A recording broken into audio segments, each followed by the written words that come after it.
Ladies and gentlemen, please stand up and give round of applause for His Excellency Evaluation Secretary, President of the Royal Academy of Cambodia, and Professor David Lampton.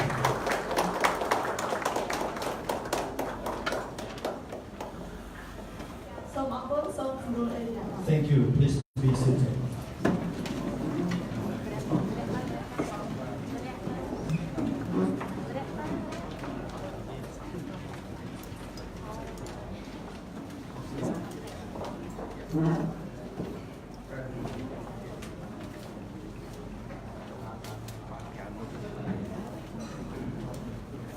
To begin with, on behalf of organizing committee, I would like to show my profound respect to His Excellency Academicians of the President of the Royal Academy of Cambodia, Professor David Lampton, and delegates and all distinguished guests here. We today have a great honor to have Professor David Lampton deliver a lecture on U.S. foreign policy under the Trump administration and what it means in Asia. In this occasion, on behalf of the organizing committee, before the program begins, I would like to detail the agenda as the following. First, national anthems of the United States of America and the Kingdom of Cambodia. Second, brief background of Professor David Lampton. Third, welcome remarks by His Excellency Academician Sokdui, President of Royal Academy of Cambodia. Fourth, distinguished lecture on U.S. foreign policy under the Trump administration and what it means in Asia by Professor David Lampton. Fifth, coffee break. Sixth, question and answers. Seventh, thanking remarks by His Excellency Academician Sokdui, President of Royal Academy of Cambodia. Eighth, group photos. And last but not least, end of program. First of all, I would like to invite His Excellency Academician Sokdui, Dr. David Lampton, and distinguished guests to stand up for national anthems for the United States of America and the Kingdom of Cambodia. Group Legend, Group.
Be seated.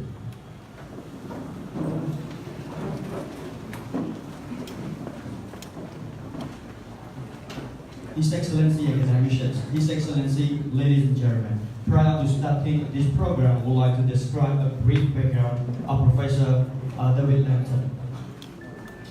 Dr. David Lampton is a Professor Emeritus and Senior Fellow at the Foreign Policy Institute of Johns Hopkins, SAIS. Formerly, he was Hitman Professor and Director of China Studies at the Johns Hopkins School of Advanced International Studies, where he also headed SAIS China. The school's overall president in the POC, Chairman of the Asia Foundation. former president of the National Committee on United States-China Relations, the former dean of faculty at SAIS. He is the author of the 3 phases of Chinese Power, Might, Money, and Minds 2008, and the making of Chinese foreign and security policy 2001. He received his bachelor, master, and doctoral degrees from Stanford University. He has an honorary doctorate from Russian Academy of Sciences Institute of Far Eastern Studies, in an honorary senior fellow of American Study Institute of Chinese Academy of Social Sciences, was the winner of Galapino Prize in 2010, and was a Gilman Scholar at Johns Hopkins. His newest book, Following the Leader, Ruling China from Deng Xiaoping to Xi Jinping, was published by UC Press in January 2014. Professor David Lampton joined the Asia Foundation Board of Trustees in 2006, becoming the chairman of the board in 2014. Up next, on behalf of the organizing committee, I would like to invite His Excellency Academic Songtu, President of Royal Academy of Cambodia, to utter the welcoming remarks. Please welcome.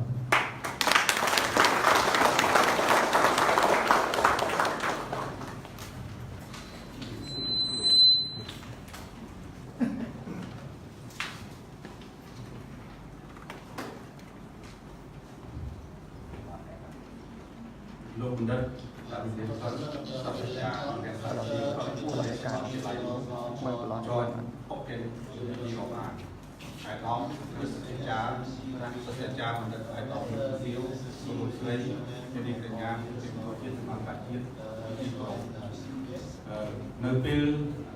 មុនឡើងមកនេះគឺខ្ញុំបានជួបនឹងក្នុងបន្ទប់ជំនាញមួយគឺគាត់មានជំនាញដូចខ្ញុំដែរគឺជំនាញខាងវិទ្យាសាស្ត្រនយោបាយតែសិក្សាបាយយោបាយជជែកតែជំនួយគ្នាអំពី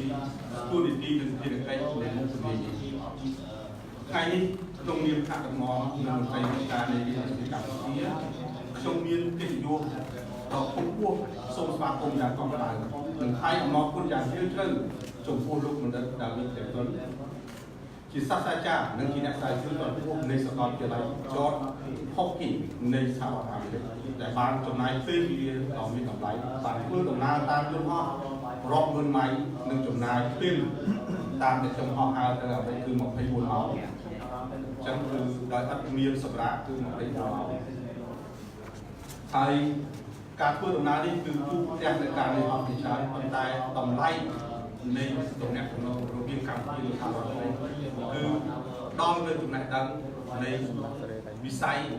នយោបាយការបរទេសនៃប្រទេសទាំងពីរដល់សក្តានុពលក៏ដូចជាមន្ត្រីរាជការនៃរាជរដ្ឋាភិបាលកម្ពុជាជាការពិតណាស់គោលនយោបាយការបរទេសរបស់សហរដ្ឋអាមេរិកក្រមរដ្ឋាភិបាលរបស់ខាងនិងអត្ថន័យរបស់វាចំពោះនាពេលតបតាមការអញ្ជើញរបស់វិជាសាស្ត្រដែលក្នុងអង្គការជាតិកម្ពុជានៃរាជរដ្ឋាភិបាលកម្ពុជាជាមួយនឹងការស្វាគមន៍ដ៏កក់ក្ដៅនិងការថ្លែងអំណរគុណយ៉ាងជ្រាលជ្រៅចំពោះលោកសាស្ត្រាចារ្យដែលមានតននិងសូមថ្លែងអំណរគុណដល់ផងដែរចំពោះលោកស្រីសាស្ត្រាចារ្យបណ្ឌិតគុនឆេវីមកអំពីសាកលវិទ្យាល័យម៉ាឡេស៊ីនិងលោកសាស្ត្រាចារ្យបណ្ឌិតសេលីណាហ៊ូមកអំពីសាកលវិទ្យាល័យសិង្ហបុរីដែលបានអញ្ជើញផងដំណើរលោកសាស្ត្រាចារ្យបណ្ឌិតដែលមានតនមកកាន់រាជរដ្ឋាភិបាលកម្ពុជាទន្ទឹមនឹងនេះខ្ញុំសូមស្វាគមន៍អ្នកផងដែរចំពោះថ្នាក់ដឹកនាំនិងមន្ត្រីរាជការ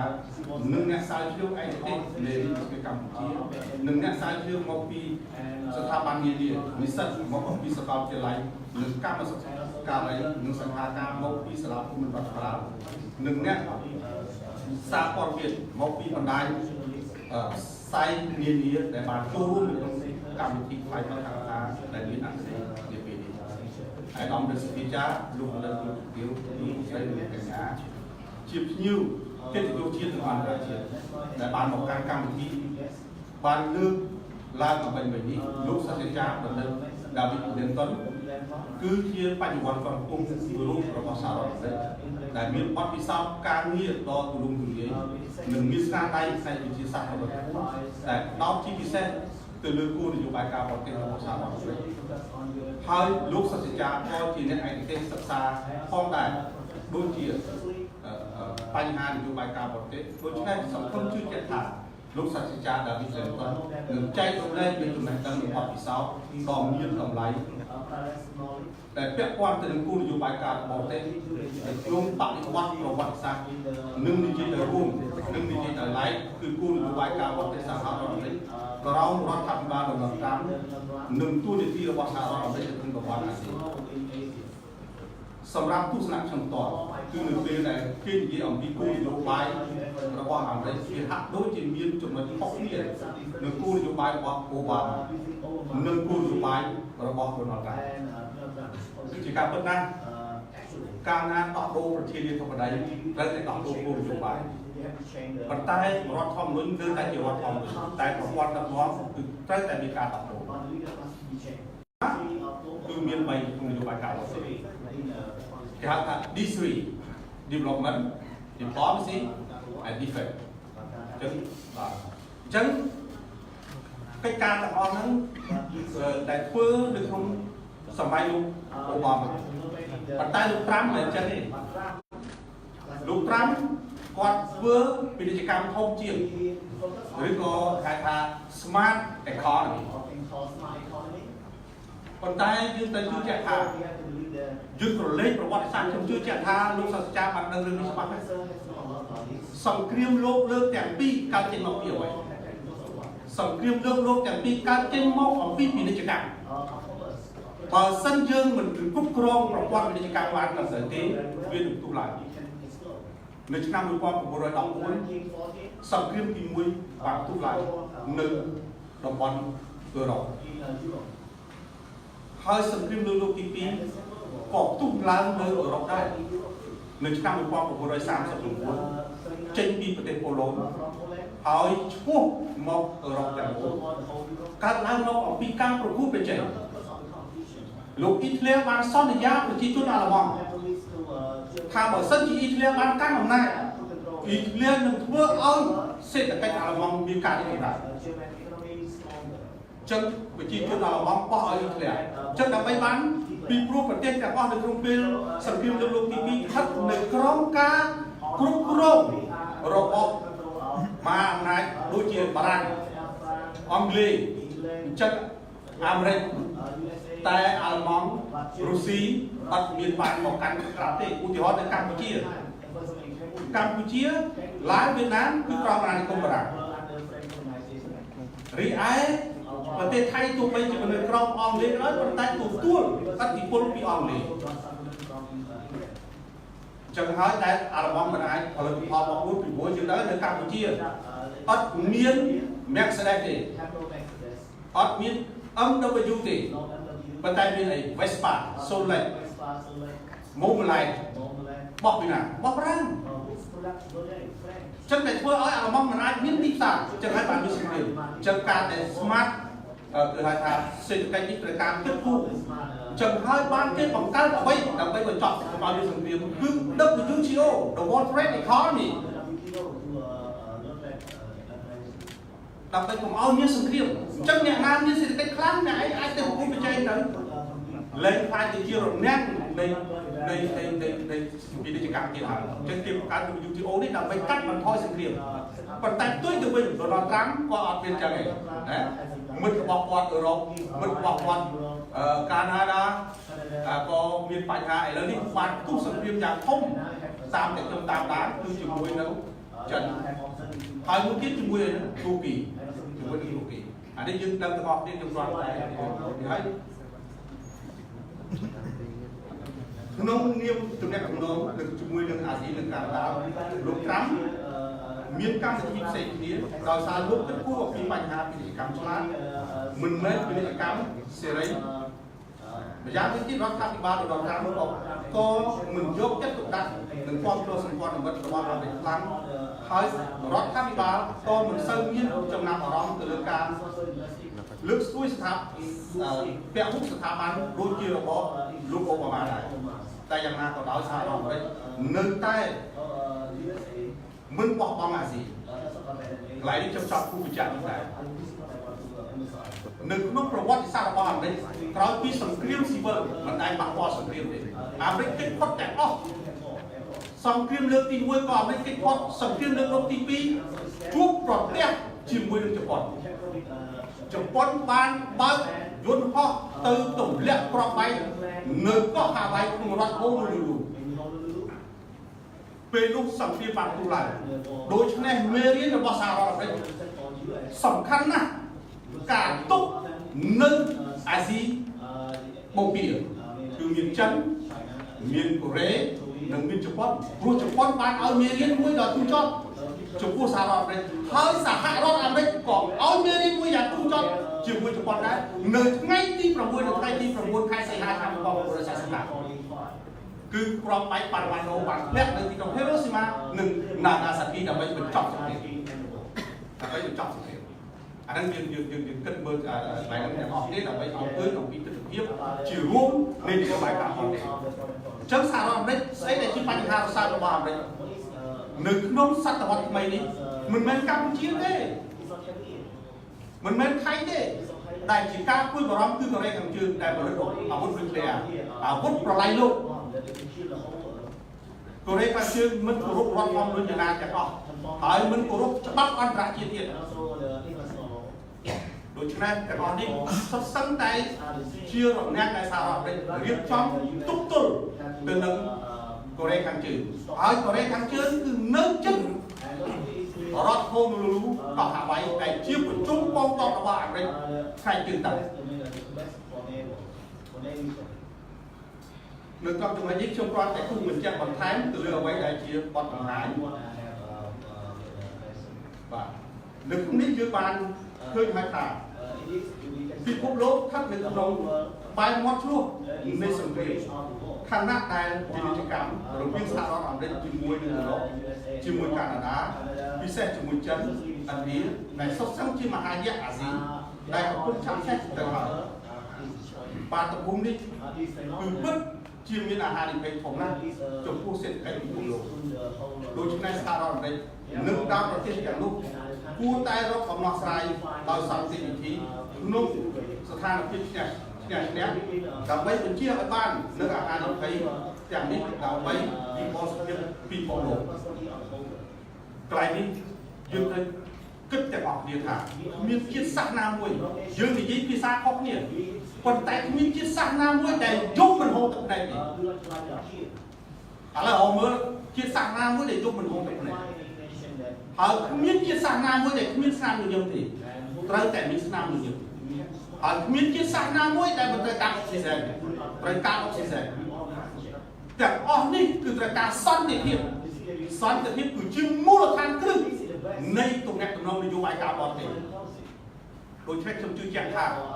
ថ្ងៃនេះរាជរដ្ឋសភាសូមធ្វើការរីករាយសូមស្វាគមន៍វិចេស្ថានទូតរបស់អាមេរិកដែលបានចែករំលែកនៅចំណេះដឹងនិងបទពិសោធន៍នៅនយោបាយការបរទេសដែលមានសិទ្ធិចារដែលមានបទពិសោធន៍ខ្ពស់នៅក្នុងវិស័យនយោបាយការបរទេសហើយលោកក៏ជាអ្នកស្រាវជ្រាវជាន់ខ្ពស់ក្នុងបញ្ហាចឹងហើយកម្ពុជានៅពេលនេះគឺនឹងហើយកាលពីខ្ញុំរៀននៅថ្នាក់ Master គេបានគិតថាសតវត្សនៃការរីកចម្រើនពីមុនគឺការរីកចម្រើននៅក្នុងតំបន់អាហ្វ្រិកគឺយើងដឹងហើយគឺអេស៊ីក្រោយមកទៀតគឺអាណាចក្ររ៉ូម៉ាំងក្រោយមកទៀតគឺអឺរ៉ុបក្រោយពីអឺរ៉ុបនៅក្នុងសតវត្សទី19ដល់សតវត្សទី20គឺសហរដ្ឋអាមេរិកសតវត្សទី21គឺជាសតវត្សរបស់ចិននេះគឺអ្នកប្រាជ្ញរបស់រុស្ស៊ីទស្សន៍ទាយកាលពី20ឆ្នាំមុនកាលពី20ឆ្នាំមុនការដែលខ្ញុំនៅរៀនកាលពីការខ្ញុំនៅរៀនអញ្ចឹងឥឡូវនេះវាឈានចូលមកដល់នេះខ្ញុំគ្រាន់ជម្រាបជូនក្រោយសង្គ្រាមលោកទី2ចិនអត់មានប្រទេសលើកទេប្រទេសលើកទាំងអស់គឺដឹកមកពីសហភាពសូវៀតហើយយានអវកាសដែលកំពុងតែនៅនឹងខាងប្រចាំមានតែប្រទេសពីរទេគឺសហភាពសូវៀតនិងរុស្ស៊ីដល់សុំទោសសហរដ្ឋអាមេរិកសុំបេតុសហរដ្ឋអាមេរិកចិនគឺទិញប្រព័ន្ធរបស់រុស្ស៊ីប្រព័ន្ធរបស់រុស្ស៊ី តាមដែលខ្ញុំដឹងពីមុខខ្ញុំបានសិក្សារឿងហ្នឹងហើយខ្ញុំកាលពីអតីតមុនខ្ញុំនៅប្រទេសរុស្ស៊ីខ្ញុំបានសិក្សាពីកម្ពុជាអវកាសនេះ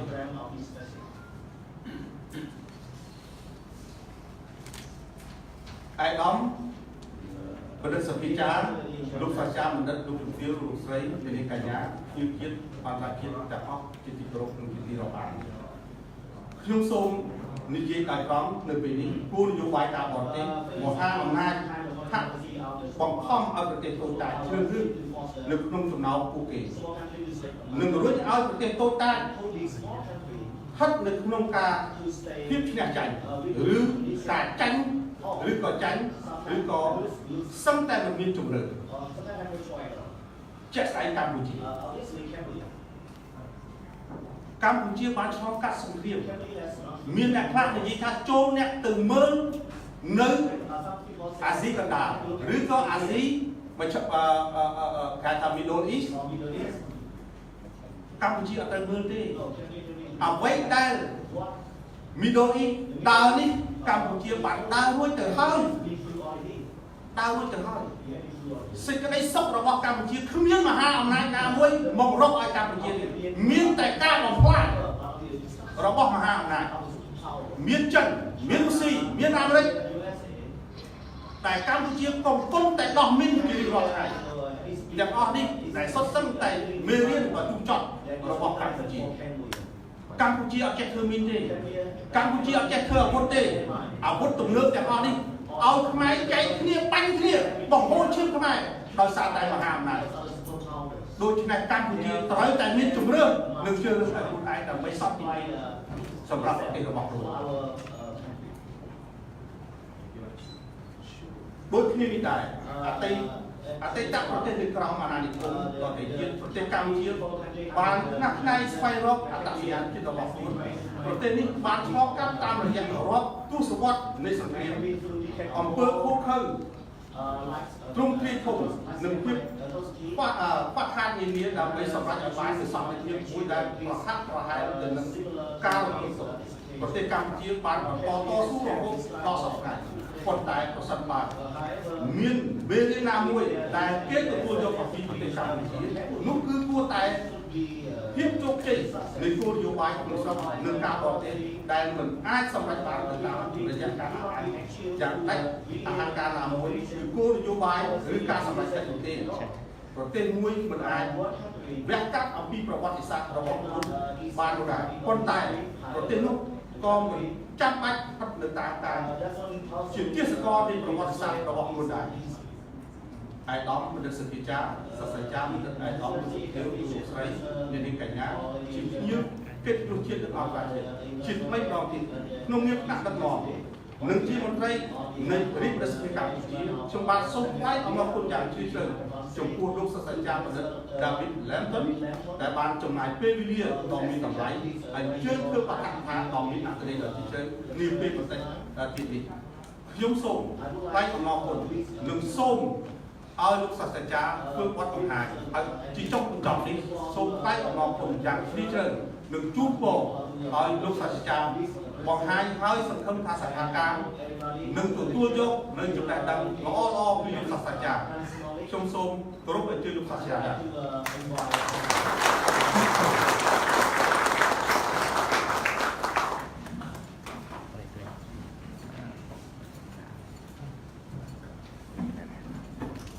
Good morning. Good morning. Anyway, very glad to be here. This is my first trip to your beautiful country. I've been to Southeast Asia, other countries. We are engaged in a multi-country project on building railroad connectivity from southern China to the 7 Southeast Asian countries to China's south. And I'm joined today with 2 colleagues. Miss Selena Ho, who was introduced, but from the Lee Kuan Yew School in Singapore, and my colleague Chung Tree Quick at the National University of Malaysia. And all 3 of us are working on a book about the impact and development effects of building railroads and connectivity between China and this part of the world, including potentially your country, Cambodia. I'm honored to be here. I always look forward to the opportunity to come to Academy of Sciences. In the United States, when I was a young professor, I spent 2 years at the National Academy of Sciences working on how to use science and technology as a way of creating shared common interests and mutual understanding. So I'm very glad to be at your academy, and it reminds me of when I didn't have so much gray hair. But in any case, I'm glad to be here. I do want to thank the academician very much for the warm welcome that he and his colleagues have given, and also to thank Director General Kin very much for being so gracious. He came to the airport and was very helpful to me getting a visa to be here with you today. So I want to thank you very much for that. This morning, though, I haven't been asked to talk about railroads and connectivity. I've been asked to talk about U.S. foreign policy, how I would characterize our foreign policy and what effects it might have on Asia, and in particular Southeast Asia. I guess the first thing I want to say is I need to give you a warning. And the warning really is that we are in a new era of American foreign policy that is very different in many respects from the last 70 years. Now, of course, there's underlying continuity, and I don't want to be understood to say everything's changing, but we are in a very new era of American foreign policy. What the implications of that will be for Americans, what the implications will be for our partners and other countries in the world remains to be seen. But the long and the short of it is I will leave you with more questions than I give you answers. And so I hope that my remarks will provide a basis for you asking questions. We have a dialogue, and maybe we can come to a more considered opinion on all our parts. I want to ask really 4 questions, and then I will try to answer the questions and draw what I think may be the implications for this part of the world. I spend most of my time looking at U.S.-China relations, but I'm spending increasing time looking at Southeast Asia and so forth. So, 4 questions. First of all, what factors shape U.S. foreign policy? We might say all the time. What are the considerations that, if you're looking at the United States, what are the factors that always shape our foreign policy? That's question 1. Question 2 is, to what degree or how have these factors changed,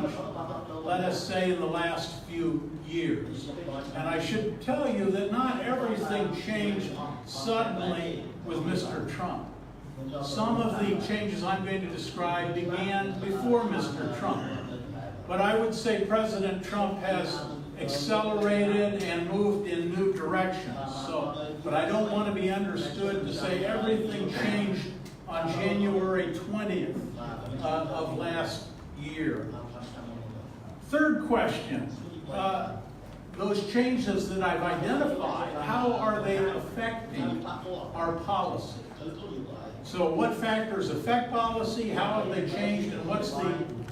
are the manifestations of these changes in our behavior abroad? And then finally, what does this mean, in my view,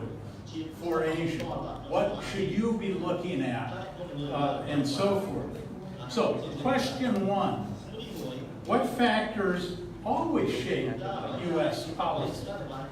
And the first thing I divide it into two kinds of factors. One is domestic. What's going on in the United States? That affects how we behave in the world. So I want to look at a little at our domestic factors, domestic politics and economics. But also, U.S. foreign policy is shaped by what's going on in the world. So, two things. What's going on in our country that's affecting foreign policy? What's going on in the world that's affecting our policy? First domestic factor is domestic public opinion in the United States. You can look at politicians as, in a way, business people. But the currency of politics in our society is votes. And so politicians care a lot about what they take to be public opinion because they're competing for the votes of those individuals. And the first thing to realize about American public opinion is that it is more divided. There is more disagreement in the United States than almost any time I can recall, perhaps in the last 50 years, but we've had a lot of disagreements over time. But what we basically have is a distribution of American opinion. If this is my left, right, we have a bubble of opinion on the right and a bubble of opinion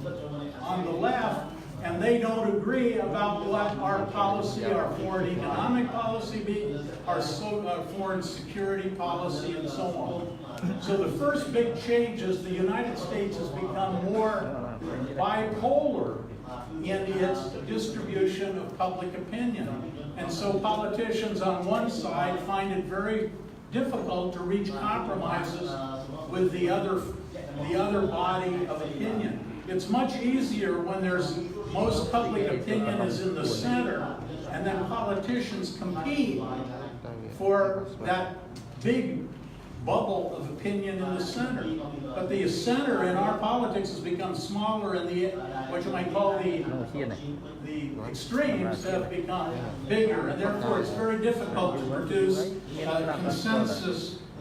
in our foreign policy. And you see this on trade policy.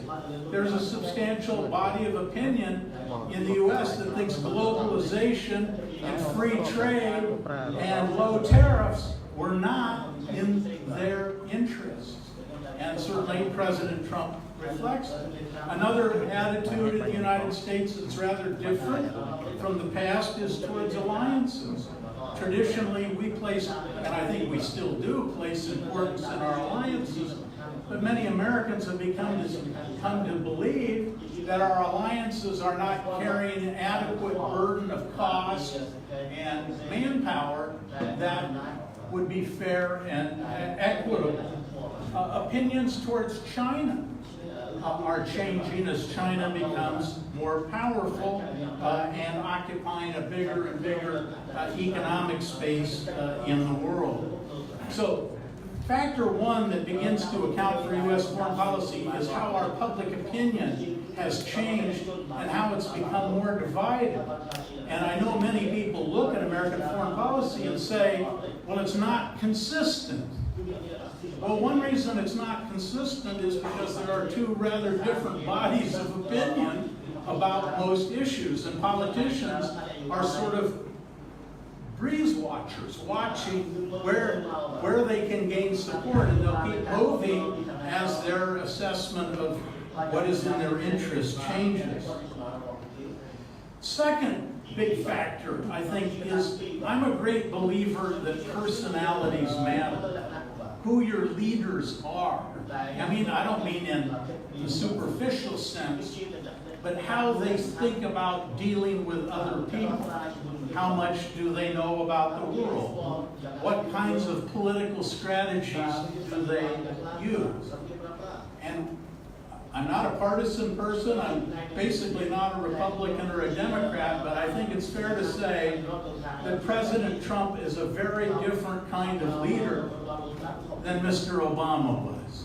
I'll just give you a few examples. President Obama was born in Asia, or grew up in Asia, in Indonesia. He had an Indonesian father. So when President Obama came into office, he was predisposed to pay a lot of attention to Asia. And in fact, his signature policy was called the Pivot, which was basically the idea that the U.S. should pay more attention to Asia, and he wouldn't put it, say, pay less attention to Europe, but he wanted to pay more attention to Asia because I think he thought it was more important, becoming more important, but also his experience led him in the direction, I think, of paying attention to Asia. Whatever you want to say about President Trump, he doesn't have that. He's more a creature of domestic economic life. His company is all over the world, but he's had more experience, I think, in Russia and Eastern Europe than he's had in Asia. Also, Mr. Trump comes out of the tough world of New York real estate. And so he's all about negotiation, getting advantage, and so forth. That's just his experience. I'm not saying it's good or it's bad, but it's different. Mr. Obama came out of the NGO world, trying to improve domestic social services in Chicago. So he was much more sort of humanitarian-oriented, more in the sort of the civic society kind of view. So second factor is we've changed the nature of our leaders very rapidly,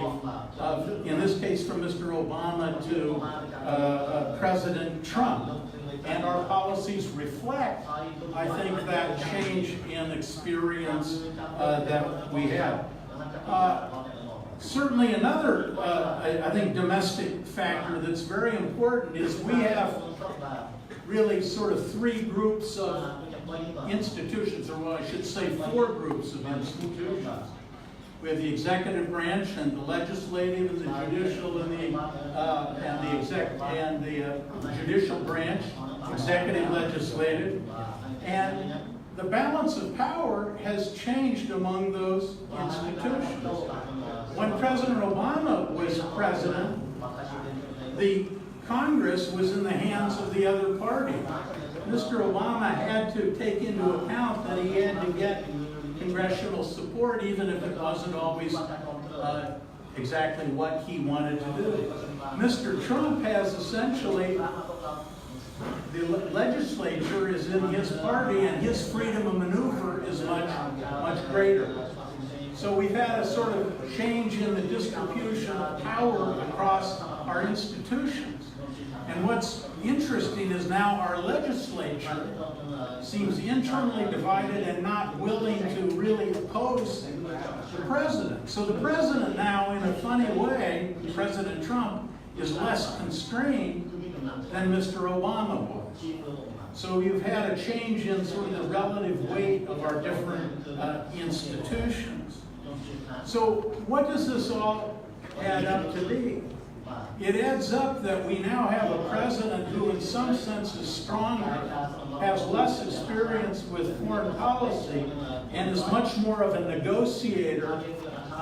than our last president. You can like that, not like that, but we've had a big change. Now, if you take that other group of factors on foreign policy, external policy, what has changed? I think one of the most important things that's changed is the distribution of power in the world. Of course, we can debate what power is and how you measure it. I won't get into all that. But if you just take, coming in the early 1950s, the United States had 35% of global economic output. That is to say 4% of the world's people had 35% of global economy. Now, depending on what figures you use, the U.S. is somewhere between 15 and 16%. Now, of course, the world economy is growing and we're better off in absolute terms than we used to be. But relatively speaking, our percentage of world power since the mid-1950s has gone down by half. And I would argue you can have a more ambitious foreign policy when you control 35% of global output than you can have when you control 15 or 16%. So one thing the U.S. is dealing with, and is very psychologically difficult, is how do we adjust to a world in which we are relatively less capable? I don't mean absolutely less capable, but relative. We've got to take into account the views of more societies, more other powers, multilateral organizations, because our capacity to dominate, if you put it that way, is less. So I think that's one thing that's very difficult for Americans to deal with. A second thing is China is rising. When I first went to China, China had 25% of the world's people and 2% of the world output. So when the U.S. and China normalized relations in the late 1970s, China was 2% of the world's output, while it was 25% of the world's people, and us 4% was 35, or well, it was probably at that point 25% of global output. At that point, the Chinese were very willing to cooperate. They wanted to cooperate on science and technology, trade, investment, because China was making up for lost time. But now, in 2013, China passed the United States by the World Bank measures in share of global GDP. Now, if you used a different measure, we'd still be ahead, but the gap would be closing. So I don't want to argue. But basically, China either has passed the United States or soon will pass the U.S. in terms of global output. And Americans don't find that to be an easy thing to psychologically or politically deal with. A third thing, and as China has become more powerful, remember when Richard Nixon went to China, why did he go to China? It was to balance the Soviet Union, basically. But now, Beijing is moving back towards a closer alignment with Russia. And so the United States is seeing a reconfiguration of big power relations that I think are quite worrisome to us. And if you mean, what do I mean, quite worrisome to us, you just need to look at our national security strategy of December of last year, or the defense strategy in January of this year, and it lumps both China and Russia together as the primary security, economic, and other, let's say, I hesitate to let us say competitors.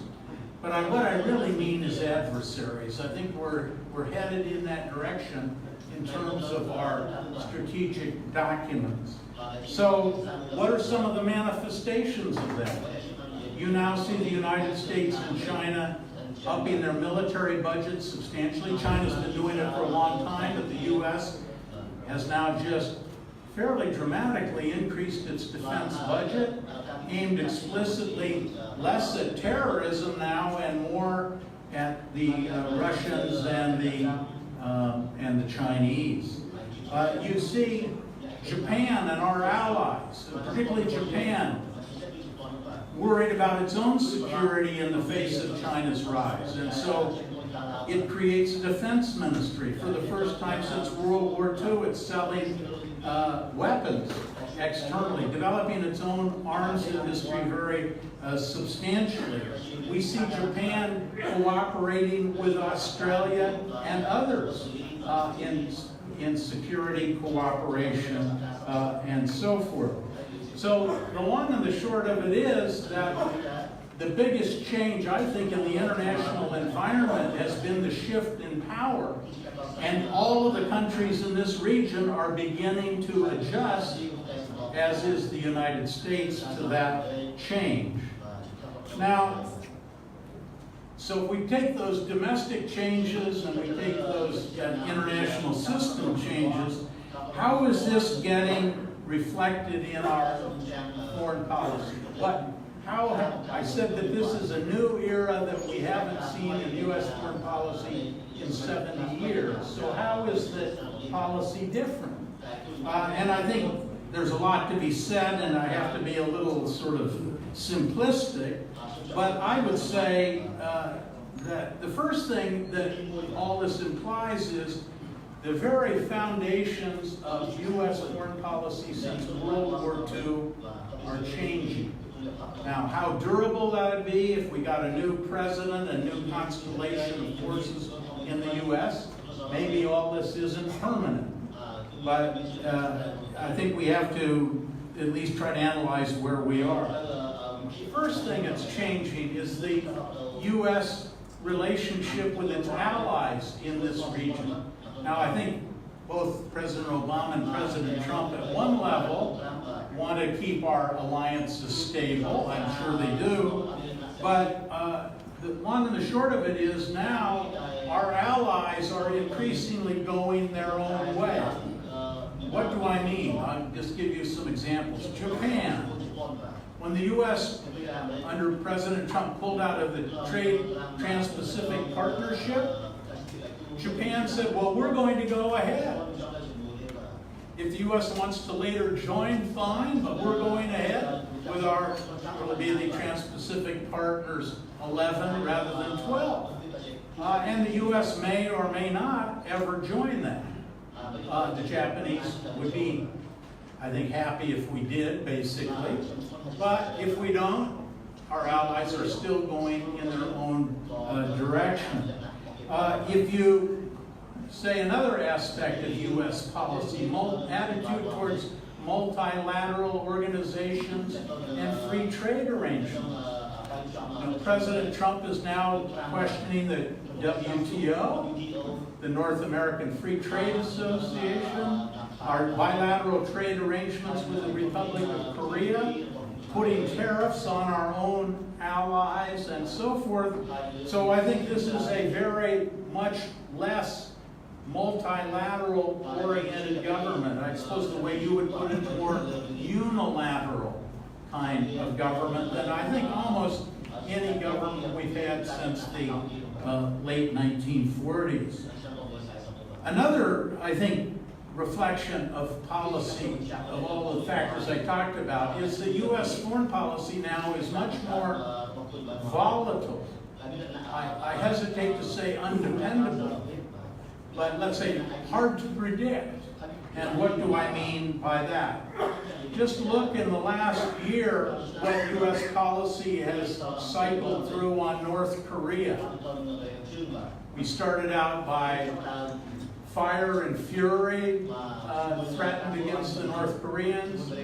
Then President Trump speaks with Kim Jong-un, and incidentally, he was the only one in the room except an interpreter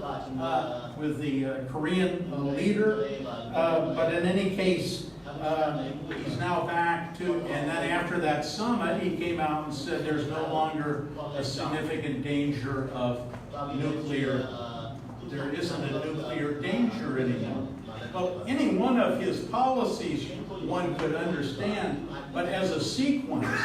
it's not very stable, easy for others to predict.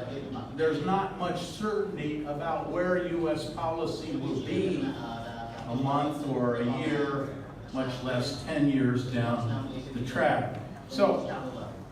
first thing, we're questioning some of the fundamentals like alliances and multilateralism. Second reflection of all these things is that U.S. government policy is much more volatile,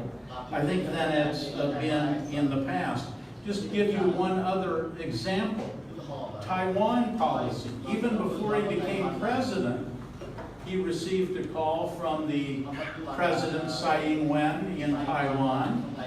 And then after a brief period of time, he reaffirmed our traditional one China policy.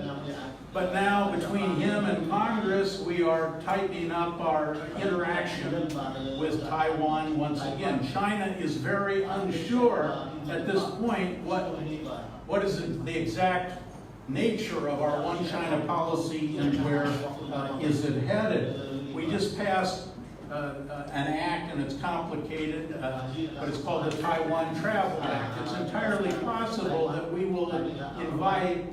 higher, more prominent leaders from Taiwan to visit the United States than we have since the Taiwan Relations Act was passed in 1979. So certainly from the Chinese point of view, we've become less predictable once again on Taiwan. And of course, China is tightening up its policy on Taiwan, very worrisome to the United States. So I think one of the things all of you in this region have to pay attention to is what's happening across the Taiwan Straits. That has a lot of potential to go in very worrisome directions if everybody's not very careful. Now, if those are some of the implications for what's happened, and I realize everything I've said is subject to debate and adjustment, but if we, for the moment, can accept those are some of the the effects of this, these changing internal and external factors, what can we expect from U.S. foreign policy, or you living in Asia? What are some of the things you might want to look to as you're trying to understand how things are likely to work out in the United States? First of all, I think our current administration, of course, is not fully staffed out. I'm sure all of you, when you tried to deal with the U.S. bureaucracy, we're still not fully staffed. I don't know what the last count of our sort of assistant secretaries in the Department of State is, but we were missing a lot, including the Assistant Secretary of Station and Pacific Affairs, which is still not filled on a permanent basis. I think in the future, the U.S. will certainly staff up its bureaucracy. You'll at least have more and more people of authority to talk to. So the current we're at a very unusual level, have been for about the last year and a half, of not having in place a lot of people simply to do what you might call the bureaucratic representation that gives people confidence. I think another thing that will happen is we're probably at a low point in terms of the U.S. policy towards free trade and comparative advantage. I think the U.S. will get back to a more normal posture on trade. One big change that I think is not going to get better is the strategic competition between the U.S. and China. I think we're already involved in an arms race, quite frankly, both in space, cyber, as well as traditional air, land, and sea kinds of capabilities. The U.S. is, as I said, building up its budgetary resources for defense modernization. The Chinese are as well. And I think most people would be surprised how really rapidly this is moving forward. And it's not something I welcome, but it is something I observe, and that is that I think we are in a strategic competition with China, whether that's good, bad, or indifferent. Certainly, another thing I would watch for is, I think, Taiwan, Ma Ying-jeou. I think he had inspired a certain amount of confidence, if that's the right word, in Taiwan. The current situation across the straits is becoming much more volatile. The Chinese are doing more military exercises around Taiwan. They are reducing tourist travel to Taiwan to put economic pressure on. And the U.S. is responding in some sense by trying to up its interaction with Taiwan without upsetting entirely the one China policy. But I think Taiwan is an area where you could quite possibly see unwelcome developments in the next few years. So It seems to me that I want to hear your questions and have discussion, but it seems to me that basically you can expect two things. I think after the Trump period, however long that turns out to be, we will get our bureaucracy sort of straightened out. We'll probably go back to a more favorable view of free trade and multilateralism. So I think we will, in those respects, but in one very important respect, I don't see change, and that is the strategic competition between the United States and China, and perhaps Russia. And of course, all of the countries in this region then have to decide how are you going to position yourself relative to these two competing powers, or three competing powers. And so I think in some ways you'll like the future maybe better than you like the present, but one very important way you're going to have to sort of figure out where you are going to locate your policy in terms of more competition between China and the U.S. Let me just end by saying I don't welcome that strategic competition. I've spent my whole life for the last 43 years trying to reduce strategic competition between the United States and China. But that's the difference between, in a way, an academic. You have to look at the facts and ask yourself, what are the implications of the facts? Whether you welcome them, you don't welcome them, that's another question. So I think you are looking at a period of more complexity for your foreign policy.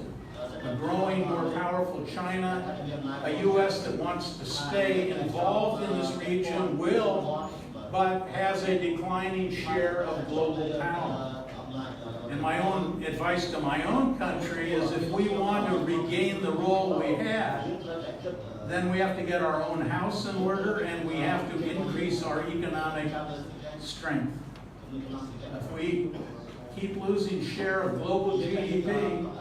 we're going to be relatively less influential. So my own view is the U.S. is at a point where it now needs to get its own house in order. That's job number one. Anyway, thank you very much, and I look forward to your questions.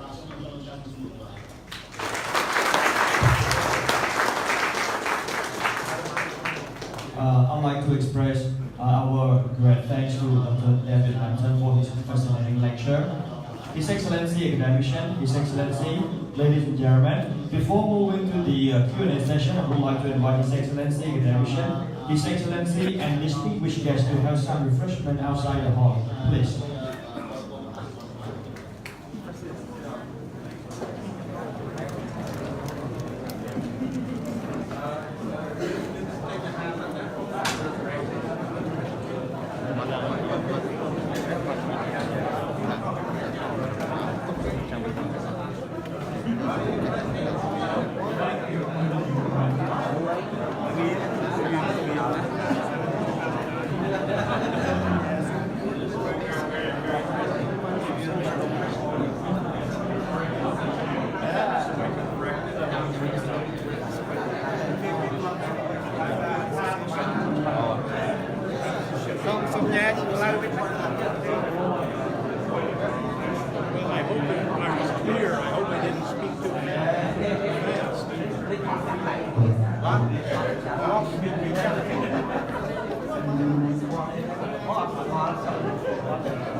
Where? Up here?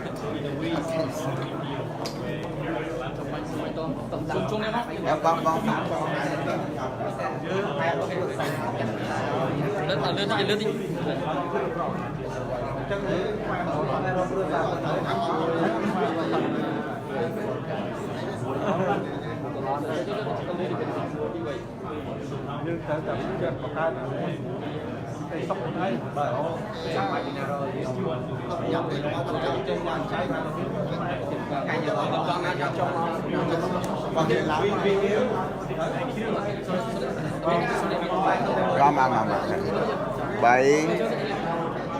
làm à ngồi bị bảy hai bằng hai chạm trong bóng chạm trong bóng nó tự ra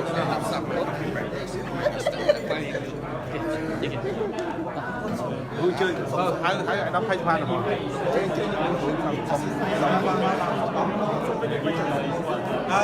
lúc đấy à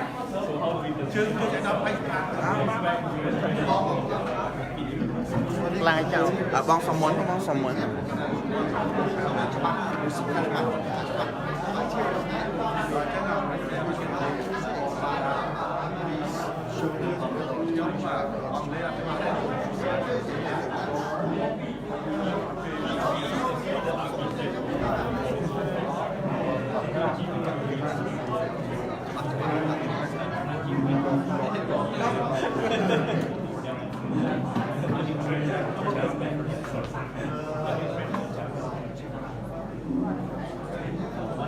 làm đấy bị đặt bóng rồi bóng xong mặt tròn thật bao luôn đây là đi bóng này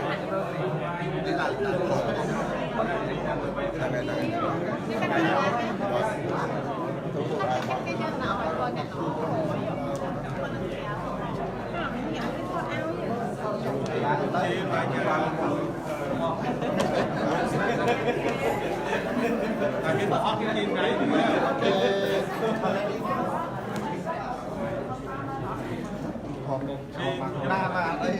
đang bị đặt bóng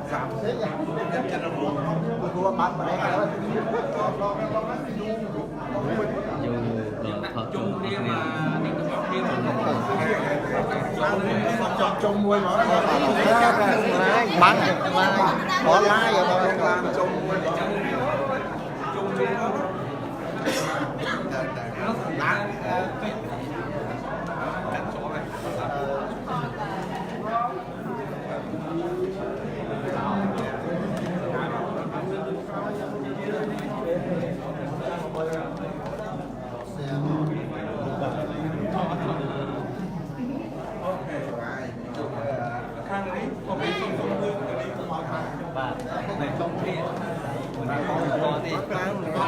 Prao bình mình tập thì nhầm đấy tập nhầm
làm xóm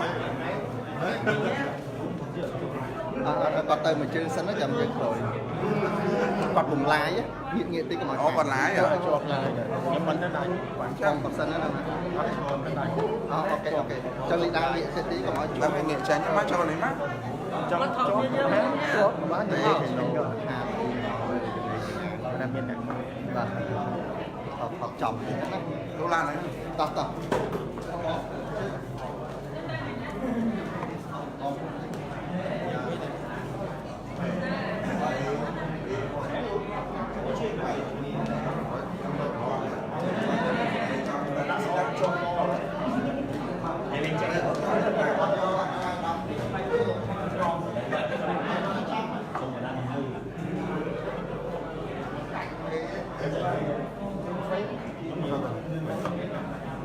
quạt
có thể trước kinh tế nữa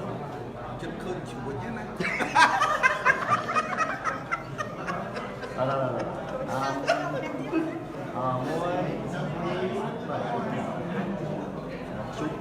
nhà chụp group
Hãy subscribe cho kênh Ghiền Mì Gõ để không bỏ lỡ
những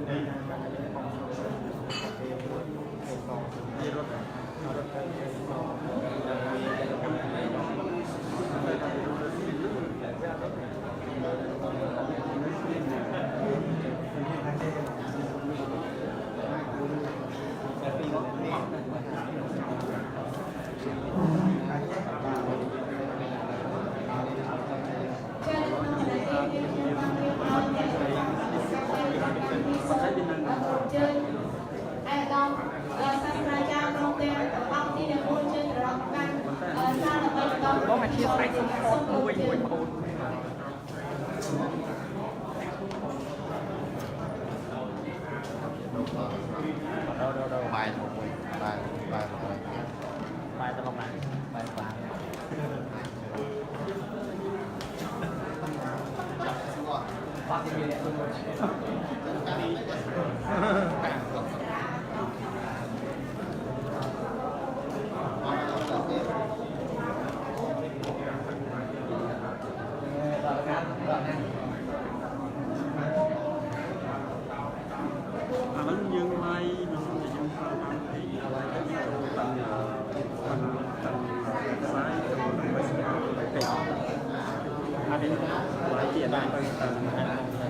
hấp dẫn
His Excellency Academician, His Excellency, and ladies and gentlemen, after the break, I do hope His Excellency Academician, His Excellency, and distinguished guests truly enjoy the refreshment. As planned, it now comes to the Q&A session.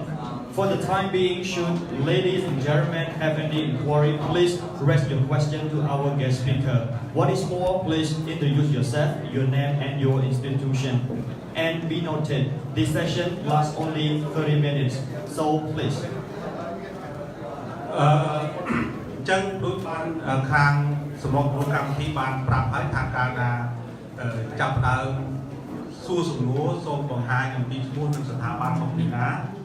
ហើយយើងធ្វើថ្ងៃនេះជាលក្ខអាកាដេមិកសូមបើកទូលាយនៅក្នុងចំណេះដឹងហើយទទួលយកចំណេះដឹងឲ្យបានទូលាយអញ្ចឹងទេសូមគោរពអញ្ជើញសួរទៅកាន់វាគ្មិនខ្ញុំជឿជាក់ថាវាគ្មិននឹងមានចម្លើយសម្រាប់អ្នកដែលឆ្ងល់សូមគោរពអញ្ជើញ because no translation now and then I walk back okay script translation for you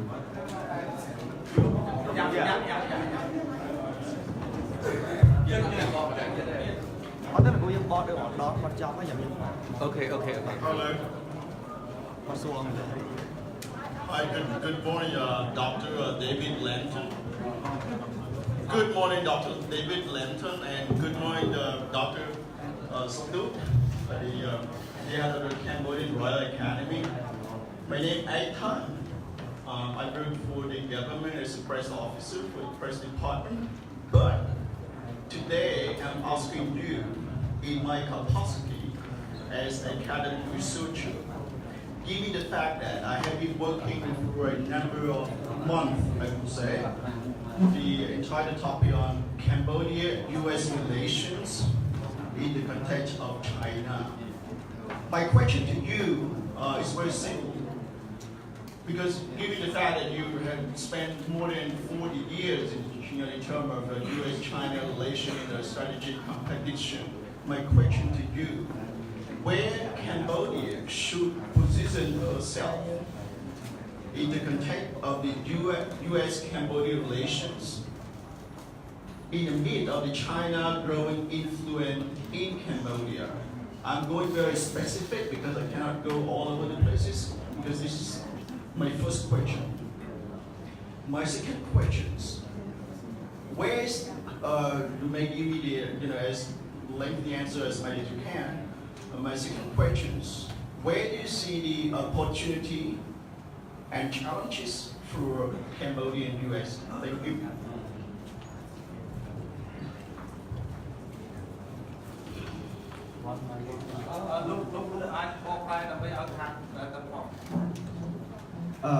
Chị mấy bạn biết khi bạn số bỏ price đồ pi đại là khangលោកបណ្ឌិតគាត់បានលើកឡើងសំណួរទី1គឺតាក់ទងទៅនឹងតើប្រទេសកម្ពុជាយើងអាចរក្សាគោលជំហរនៅចន្លោះណាដែរនៅពេលដែលឥឡូវនេះគឺចិនគាត់ចាប់ផ្ដើមមានឥទ្ធិពលនៅក្នុងឆាកនយោបាយអន្តរជាតិហើយទី2គឺតាក់ទងទៅនឹងកលានុវត្តភាពហើយនឹងបញ្ហាប្រឈមដែលពួកដែលគាត់អាចមើលឃើញនៅក្នុងពិភពលោកនេះ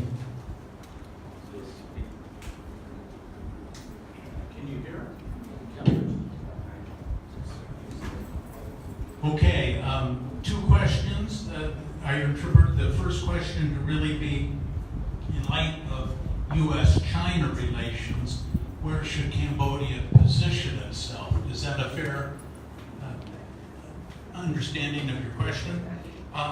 Well, of course, I'm hesitant to give any other country advice, right? So, it's just my analysis, but I would be interested in how many people in this room would answer the same question. But it seems to me, and I've had the opportunity to travel through all the 7 countries sort of south of China on the continent, including Singapore, and it seems to me in a way you all face some version of that question. And of course each country has its own particular characteristics, not the same exact answer. But I guess if I were you, and I think it is the general tendency of policy here, is you want to extract as much benefit as you can from both powers and not get between what we would say a rock and a hard place. You want to extract benefit from both sides and maintain stability. So that seems to me to be, generally speaking, the strategy everybody has. Now some are closer to China than others, and some are maritime states and some aren't. So there are particularities, but it seems to me, where would I position myself if I were you? I would say I try to get as much benefit out of both sides as possible and not get dragged into their conflicts. That would be my overriding strategy. Now, how you would do that, I probably don't have any particular useful advice. Now, in practical sense, and maybe this is where my little project on railroads and connectivity comes in. It seems to me China is a big force pushing for north-south connectivity. If you look at the flow of the proposed railroads, shipping lanes, and so on, it's north-south. And if you fully integrate into that system, you're going to be fully integrated into the Chinese economic flow. And I'm not anti-China, I'm not I think you need to take advantage of China's growth and dynamism. I think that's good for the world. But if you're going to keep your room for maneuver, it seems to me you need some east-west connectivity. And this is where, India on one side, Japan on the other, Vietnam, perhaps Burma, either southern Laos, Thailand, that I would be, and I think I was in Vietnam, it was my understanding, they were trying to balance north-south dependence with east-west. And I think you would find, I can't speak for the US government, all my comments today would not propose to speak for the US government or any private organization I've dealt with. But I think, Japan would help, I think, have a strategic inclination to help you achieve more east-west connectivity. We were just in Thailand. Thailand is developing their EEC, their sort of southern connectivity strategy, east to west. And I think this is going to move faster than many people maybe expect. And so to align yourself with developments east-west and to your south at the same time you move north-south with the Chinese, which I think they're very involved here. I would say strive for infrastructure balance. Don't let everything go north-south, and then frankly, if the problem were reversed, I would say you probably wouldn't want to be totally dependent on east-west in the southern tier. So I would say extract benefits from both powers, try to stay out of our conflicts, and try to maintain a balance in the very structure and flow of your economy. That would be sort of my structure. I don't know if that's, well, at least that's as much of an answer as I have. Put it that way. Your second question was, where are the opportunities for closer Cambodia-U.S. relations? Did I understand that? Is that opportunities and challenges? right? Well, I'm a positive person, so I'll spend more time on the opportunities than the challenge, but I'll mention one challenge. First of all, I don't know the numbers, but educational exchange, I think, is a big opportunity. I've been teaching for 20 years at the School of International Studies, and we've had a lot of students from around the world and many from Asia and fewer from Southeast Asia. But I don't notice a lot of Cambodian students. Now, maybe I just somehow missed them and the numbers would show a different story. But I think schools such as mine, and I can't speak for my school in the sense of admissions, but I think we would welcome more students from Cambodia if my suspicion is right that this is not. I think China benefited enormously from the open character of the U.S. educational system. And we went from virtually in 1978 no students to now about 350,000 students. Now, I know Cambodia is not going to provide 350,000 students, but I think we need to work on that. And you'll note I said in my remarks the Academy of Sciences that I worked early in my career. I think science and education are intrinsically cooperative. It doesn't mean there's no conflict, but they're intrinsically positive and they build to the future. When the United States established relations with China in 1978, and well, actually when Nixon went and after, who did we link up with? We linked up with all the people that were trained in the United States before 1949. That was kind of the answer. So I think this building networks of people who know and understand each other is really critical.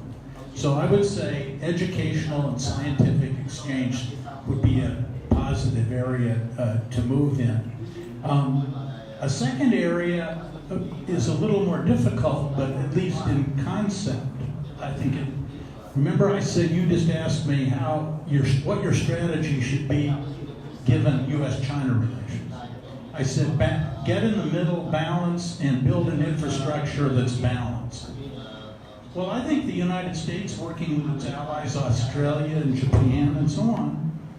maybe, and we just appropriated, I think the final number is like 300 and some million for infrastructure. I'm not sure if it's real money or an idea, but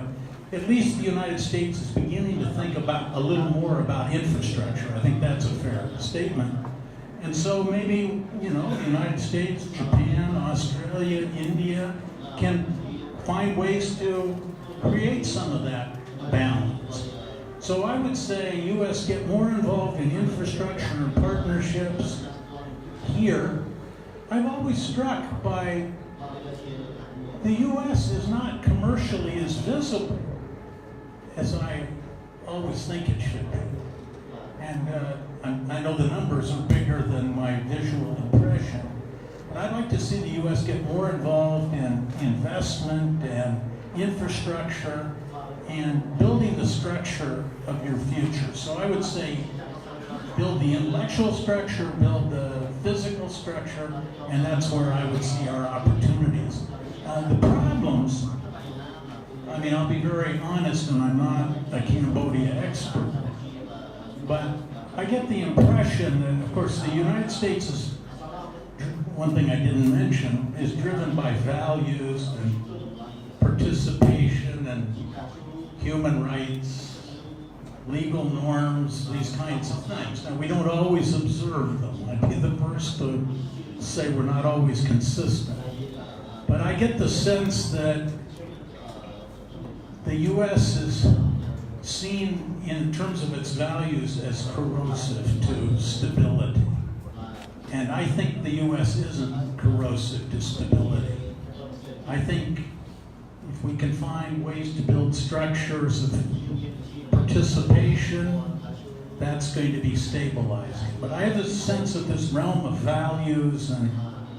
so on is a bit of a problem. Okay, so Jules, do you have another? That last one was a challenge. Before I the same question, Kim Jong so the I don't know so Chlau is new Very sorry, but I'm not answer for you the question. Today for him, not for me. You have yes, please. Question.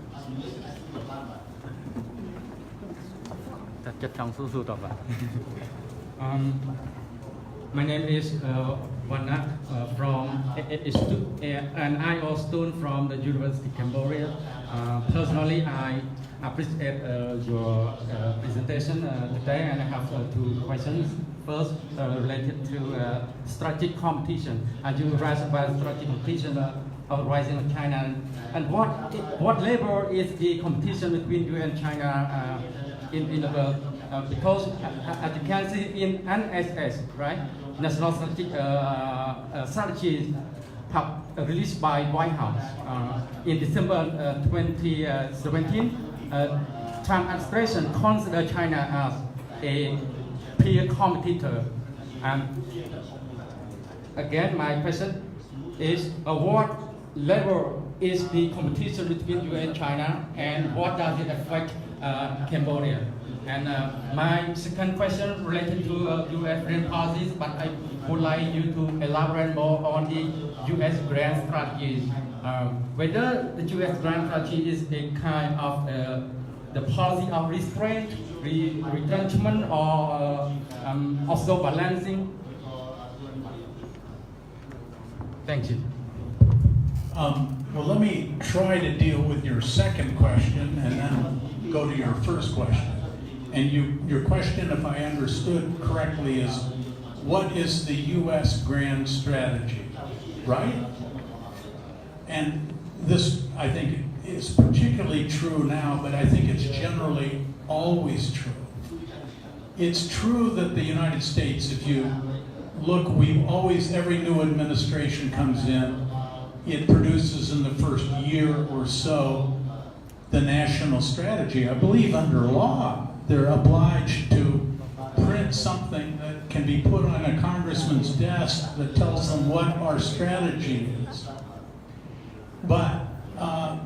and always that's the case. And so the Trump administration came out with at least 3 documents publicly.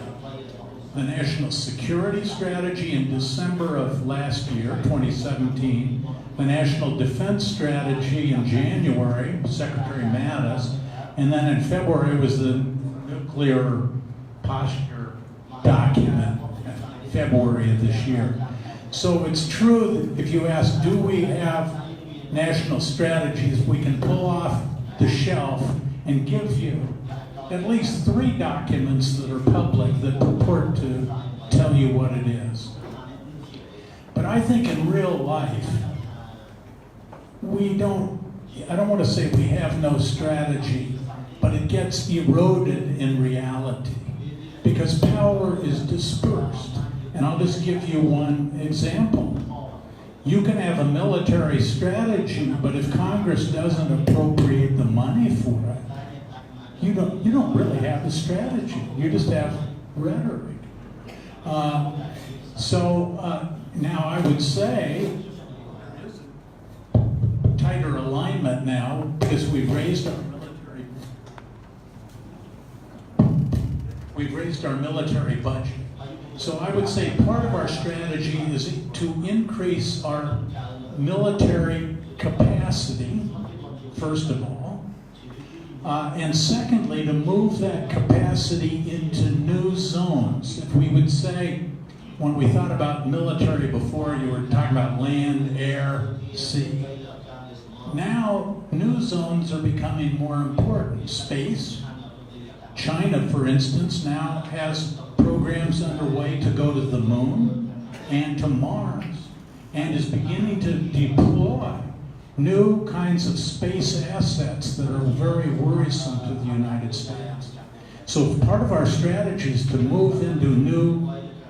zones, I hate to say it, of conflict, because I grew up where our policy was not militarization of space. I think, I can't speak for the US government, but I don't think that would describe our policy now. It might be our preference, but it's not where we're headed. And in China, clearly not headed, not to mention Russia. Another area that, of course, until the last 15 years didn't even exist is cyber. And in fact, if you look at American popular literature now, President Clinton and an author, a novelist, Patterson, have written a novel book based on the president and a security situation is based on the fact that the U.S. is under imminent cyber attack. And so the fact that an ex-president of the United States is now writing about the danger that cyber vulnerabilities represent to our financial system, to health records, to retirement systems, to military communications. And so we're spending enormous effort on this. So I'd say don't emphasize too highly strategy. We have documents. There are many ways that gets degraded, but I think there is a tendency now to move up our military capability and to move it into new areas, space and cyber. On the economic side, I think there's a bit of a strategy, and that is there's a widespread view in the United States that that our allies didn't help support our common security as they should have. And it might be right, it might be wrong, but I think that's a widely shared view in the U.S. I think Mr. Trump has carried it to a degree that meant people like me, anyway, feel uncomfortable with. But I think it's a widely shared view that our allies should do more.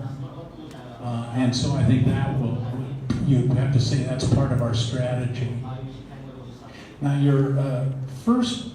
question was, how are the United States and China competing strategically, and how does that affect Cambodia? Is that your question? Well, I think,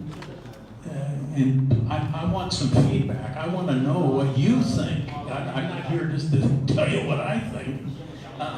But it seems to me that China's foreign policy for many years, from Zhou Enlai, I would say, up to Xi Jinping,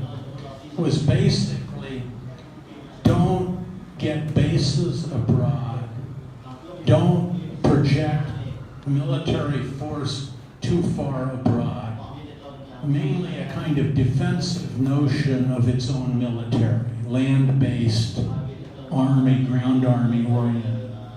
China has fundamentally decided that it's, I think, going to be a naval power and a space power and an air power. And therefore all China's neighbors are going to be asked to relate to that in some way. Whether it's Belt and Road ports in Sihanoukville or airfields somewhere, or ability to put logistical supplies pre-positioned. As China projects out, it's going to need partners. And you're going to be asked to be the partner. And of course, the more you're their partner, the problem's going to be what's the US or Japan or Australia or India think. So I would say China's outreach strategy means they're going to try to get you involved. And the more you get involved in that strategy, the more problems you're going to have with the big powers. That would be my feeling.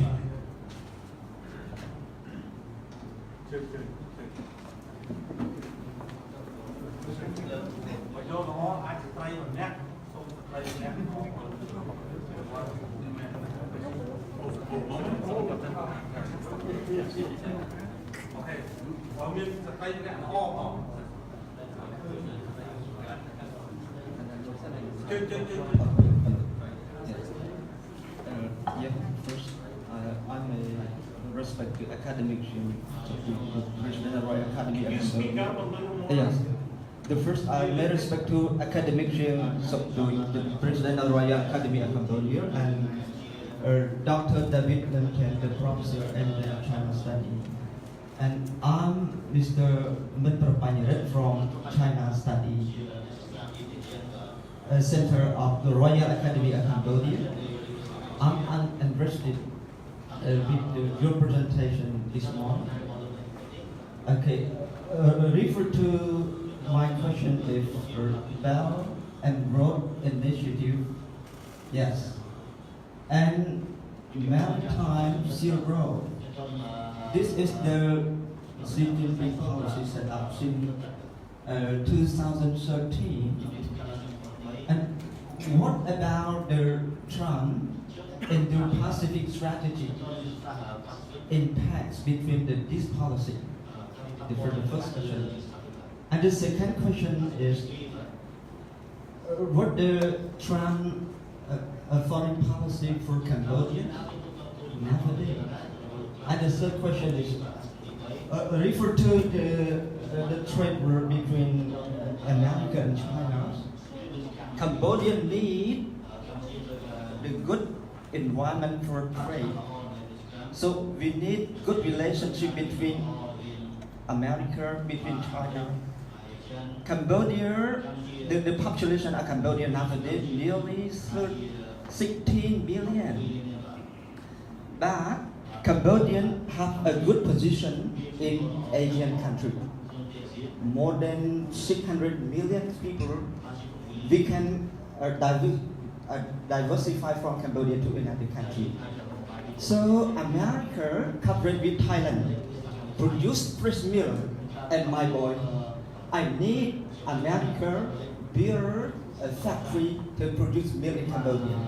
It is a good occasion for Cambodia. So, do you think about the environment for to build a factory in Cambodia nowadays? Thank you, the Excellency.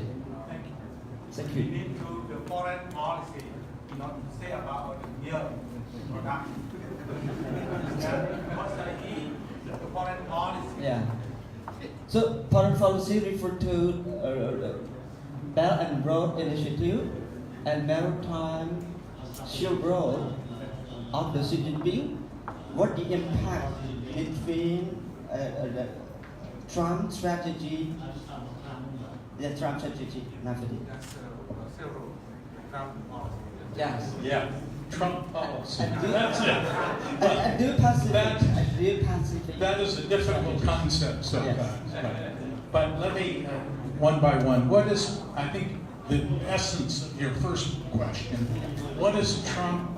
think of BRI? Okay. Is that a reasonable? Belt and Road Initiative. Yes, I know. Yes. Yeah. I think he thinks a couple of things. I've never talked to him, so I'm just looking from afar. But he, I think he's very partial to the idea of infrastructure. When he ran for president in the United States, he wanted a big infrastructure plan for the U.S. We have problems with roads, railroads, airports need modernization. And actually, I thought that was a very good direction to go. So my sense is that he would see why infrastructure around the world, and certainly in this part of the world, would be a very important thing to do. So I don't think, I would guess, he doesn't have resistance to the idea that infrastructure is important. He probably is nervous that China would build all this infrastructure and that the U.S. would be left out of what would become an increasingly China-centered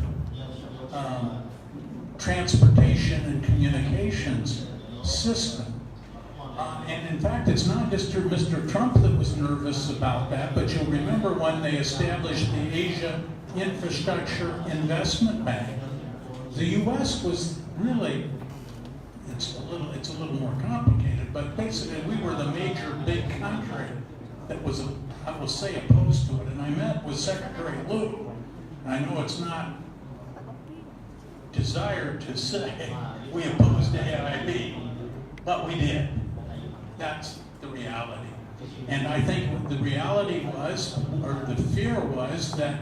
BRI, or this infrastructure building, would create a flow of economic and human resources that would focus on China and keep out the United States. And in I think it was 2013 or 2012, Xi Jinping gave a speech. And Americans remember that speech. And the operative phrase was Asia for Asians. The U.S. doesn't like that concept. And Belt and Road was seen in the context of building an economic infrastructure that would disadvantage the U.S. So I don't know how much Mr. Trump's really thought about it, but my guess is he thinks infrastructure is very important. And but he would worry about an Asia that was totally Sino-centric in the sort of structure of that system.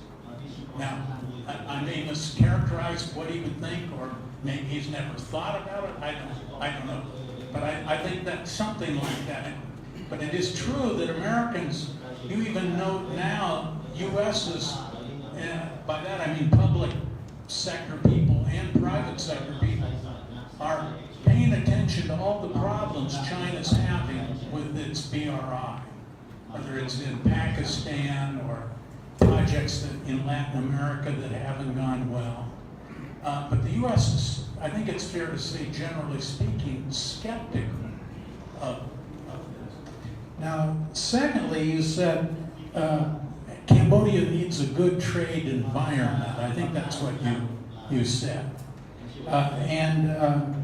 You asked, well, what can the U.S. do to improve the trade environment? Is that right? Yes. Yeah. Here's where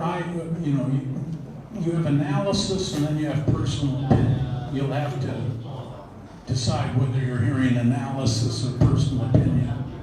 My own view is that a trade war and tariffs is not economically efficient,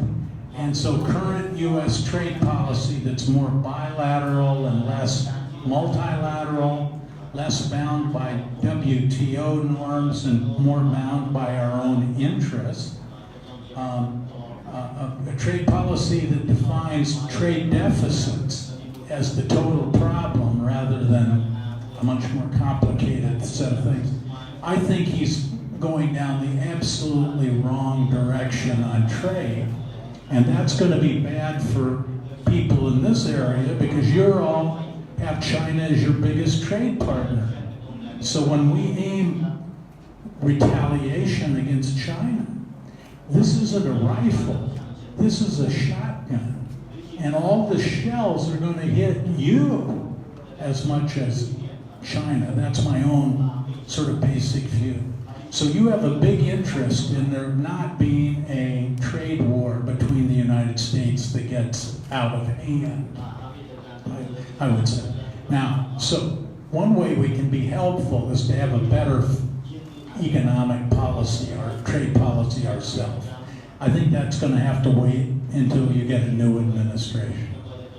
I think so, and I don't know when that'll be. But I think there are other ways we can be helpful, or we should think about being helpful, and that's more foreign direct investment. I think Americans firms are encountering problems in China, and they're beginning to think about investment in other countries. So why not Cambodia for certain reasons?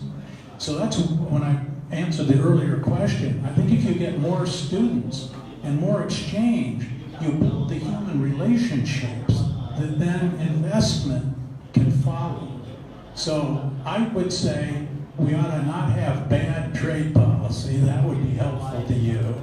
And we ought to have a foreign direct investment policy that,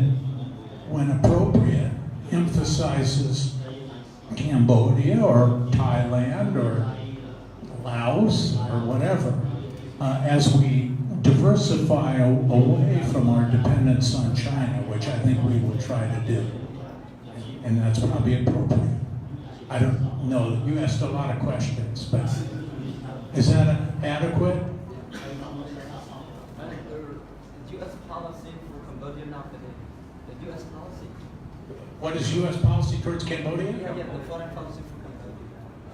Yes.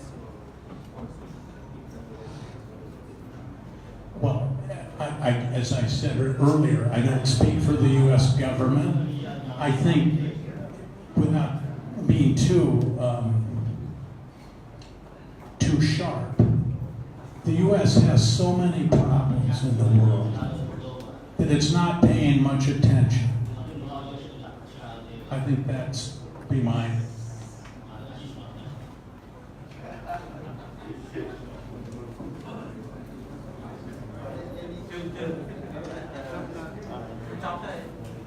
Okay, xong còn gì nữa. Lấy trên đâu. ចាជាបឋមនាងខ្ញុំសូមគោរពលោកសាស្ត្រាចារ្យ David Lampton សូមគោរពឯកឧត្តមបណ្ឌិតស្រីចារ្យសុខទូចប្រធាននៃប្រទេសកម្ពុជាថ្ងៃនេះនាងខ្ញុំមានកិត្តិយសណាស់បានមកចូលរួមនៅក្នុងកម្មវិធីបឋមខាងនេះពេលនេះហើយនាងខ្ញុំសូមសួរសំណួរមួយទៅលោកវិក្កាមថាតើសហរដ្ឋអាមេរិកមានវិធីសាស្ត្រដូចម្តេចដើម្បីបញ្ជាពិភពលោកកុំឲ្យមានសង្គ្រាមនៅពេលអនាគតព្រោះជារឿយៗនាងខ្ញុំតែងតែលើកគេនិយាយថាសហរដ្ឋអាមេរិកតែងតែធ្វើសង្គ្រាមទៅលើប្រទេសដទៃដើម្បីរក្សាអំណាចរបស់ខ្លួនចា៎សូមអរគុណ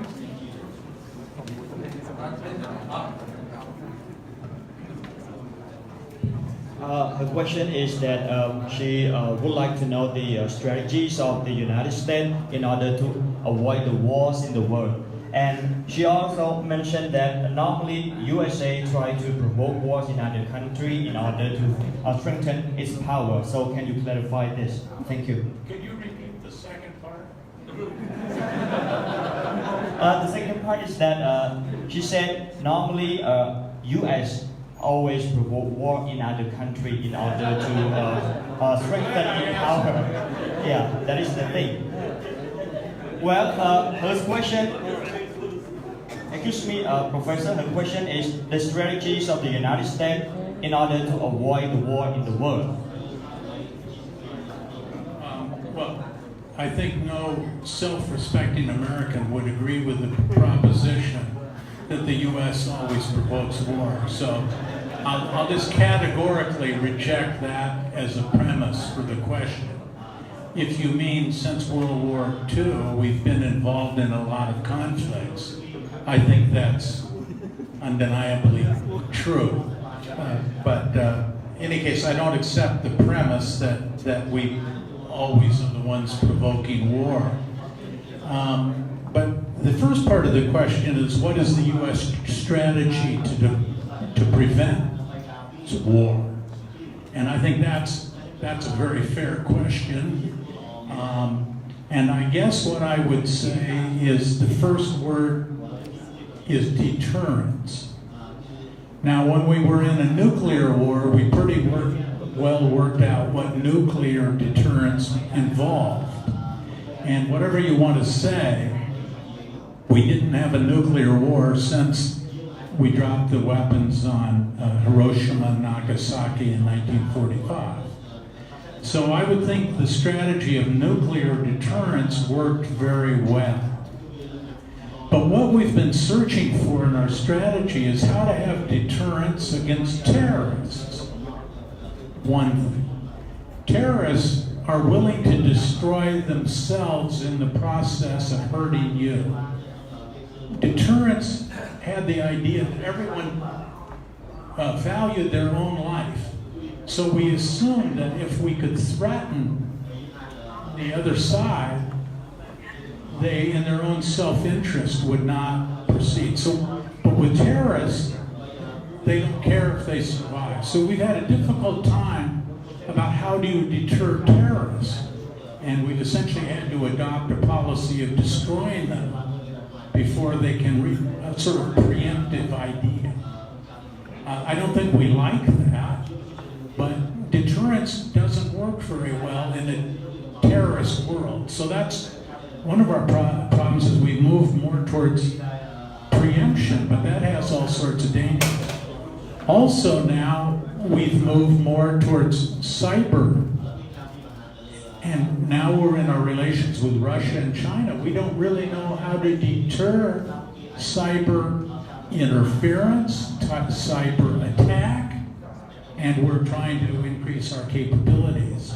So I think, to answer your question simply, we try to prevent conflict by deterrence. But in the cyber area and in the terrorist era,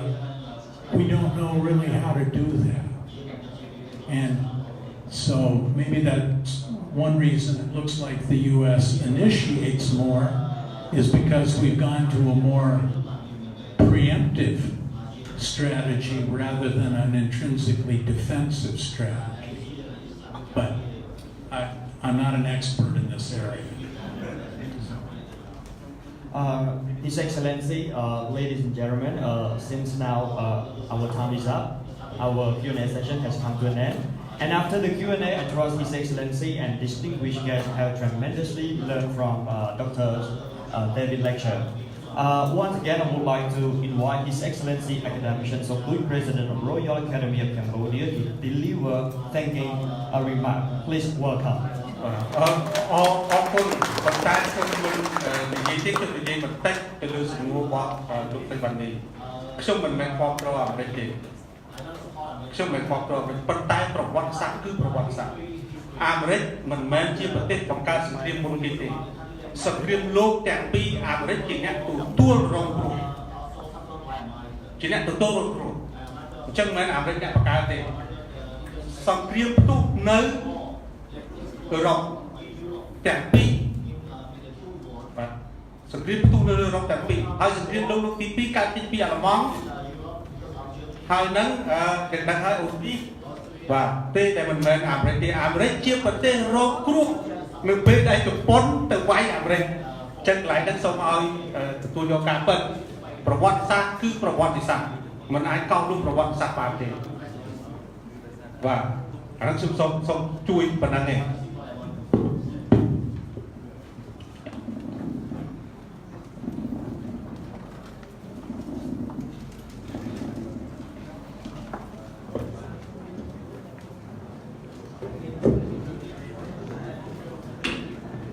ខ្ញុំសូមអរគុណដាវីត Lampton ដែលបានធ្វើបទបង្ហាញដ៏មានតម្លៃនៅក្នុងនយោបាយការបរទេសក៏ដូចជានយោបាយផ្ទៃក្នុងរបស់សហរដ្ឋអាមេរិកលោកបានលើកសំណួរ4មកកាន់អង្គសិក្ខាសាលាតើយើងប្រុងរៀបចំនយោបាយថ្មីរបស់យើងយ៉ាងដូចម្តេចអ្វីដែលជាការផ្លាស់ប្ដូរហើយអ្វីជាគោលនយោបាយនៃអរិយាប័ត្រហើយចំណុចទី4គឺយើងកំពុងតែធ្វើនយោបាយនេះទៅដល់កម្រិតណាសំខាន់នៅទីនេះខ្ញុំមានចំណុច5ដែលគួរតែអង្គសិក្ខាសាលាចាប់អារម្មណ៍ឥឡូវនេះយើងមើលចំណុចទី1គឺសង្គ្រាមកាយ